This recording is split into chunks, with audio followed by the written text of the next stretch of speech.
तर 50ची पास एकदम खास या योजनेचा लाभ घेऊन मी आणि माझे 2 मित्र निघालो पुणे फिरायला. आज धुलीवंदन असल्यामुळे मनपाचं बस स्टॉप पहिल्यांदा एवढं सुनसान पडेल होतं, पण पुलावरून एकदम भारी सनसेट पाहायला मिळाला. पुण्यात सर्वात स्पीडनं होणारं काम म्हणजे हे.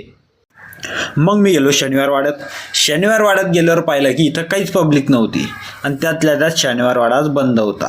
फोटो काढावं म्हटलं तर इथं कन्स्ट्रक्शनचं काम चालू होतं. मग मी पुढे गेलो, पाहिला लांबूनच लाल महालाच्या बाजूलाच पाहिलं एक जुनं दुकान आणि त्यासोबत काही जुने वाडे. मग इथून पुढे चला म्हटलं आता दगडूशेठचं दर्शन घेऊ. दगडूशेठचा हा रस्ता पहिल्यांदा मी एवढा शांत पाहिला. दगडूशेठचं दर्शन घेतलं आणि आम्ही आलो पुण्याची ग्रामदैवत असलेल्या तांबडी जोगेश्वरी मातेच्या मंदिरात.